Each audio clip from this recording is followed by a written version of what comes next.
Hello সবাইকে, তোমরা সবাই কেমন আছো? আশা করছি ভালো আছো। আমিও খুব ভালো আছি। সেই দিন চলে গিয়েছিলাম আমি কিন্তু আমার বন্ধুদের পাড়ায় মা অন্নপূর্ণা পুজো দেখতে। সেই দিনেরই একটা ছোট্ট মিনি ভ্লগ তোমাদের সাথে আজকে আমি শেয়ার করতে চলে এসেছি। দেখতেই পাচ্ছ আমি কিন্তু একটু বিকাল বিকাল করে গিয়েছিলাম, গিয়ে একটু বন্ধুর বাড়িতে রেস্ট নিয়ে তারপর কিন্তু আমরা সন্ধেবেলা রেডি হয়ে বেরিয়ে পড়েছিলাম মণ্ডপে যাওয়ার জন্য।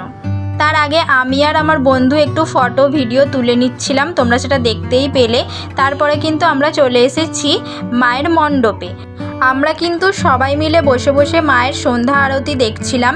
এখানে তোমরা দেখতেই পাচ্ছ অনেকেই বসে আছে, আর সামনে থেকে কিন্তু তোমাদের একজন হাই হ্যালো করে দিল, তোমরা সেটা দেখতেই পেলে। আর এখানে কিন্তু মা অন্নপূর্ণার ভোগও খাওয়ানো হয়। আমি কিন্তু তার জন্যই গিয়েছিলাম, কিন্তু সেখানে গিয়ে দেখলাম এতটাই ভিড়, তার কারণে আমার কিন্তু সেই দিনে ভোগটা খাওয়া হয়নি। যাই হোক, মা অন্নপূর্ণাকে দেখেই আমার মনটা শান্তি হয়ে গিয়েছিল। ভোগ একদমই যে খাওয়া হয়নি তা নয়, পরের দিন কিন্তু আমার বাড়িতে ভোগ ওরা পাঠিয়েও দিয়েছিল। আর এখানে দেখতেই পাচ্ছ আমার বান্ধবী কিন্তু ঝকমকি জামা পরে বসে আছে সামনে, আর আমি একটু নিজেকেও ভালো করে দেখিয়ে নিচ্ছিলাম। মানে দুজনে দু রকমের ড্রেস পরেছিলাম সেদিনে। ও পরেছিল ব্ল্যাক, আমি পরেছিলাম হোয়াইট, কিন্তু কেন পরেছিলাম সেটা আমি বুঝতে পারছি না। এরপর আমরা কিন্তু এখান থেকে ফুচকা খেয়ে নিয়েছিলাম, আর এখানে আমি এটাই বলার চেষ্টা করছিলাম যে আমি বান্ধবীর টাকায় আজকে ফুচকা খাচ্ছি, কারণ আমি ওর বাড়িতে গেছি, ওরই তো দায়িত্ব আমাকে খাওয়ানো দাওয়ানো পড়ানো।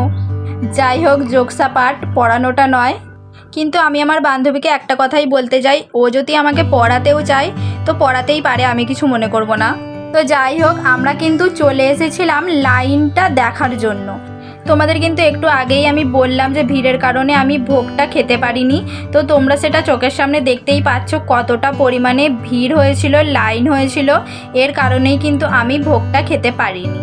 তো তোমরা কারা কারা এখানে খেতে এসেছিলে আমাদের এই দিক থেকে তোমরা কিন্তু কমেন্টে জানাবে। তো তার পরের দিনই ছিল রাম পুজো, তো আমি কিন্তু রাম পুজোও দিতে চলে গিয়েছিলাম। রাম পুজো দিতে গিয়ে কিন্তু তেমন কোনো ভিডিও করিনি, যেটুখানি করেছি সেটুখানি তোমাদের সাথে শেয়ার করছি। আমার এই ব্লগটা ভালো লাগলে লাইক, কমেন্ট, শেয়ার আর সাবস্ক্রাইবটাও করতে ভুলবে না। তো চলো, আমার ব্লগটা আজকে এতটাই, চলে আসবো আর একটা নতুন ভিডিও নিয়ে। চলো, টাটা, বাই।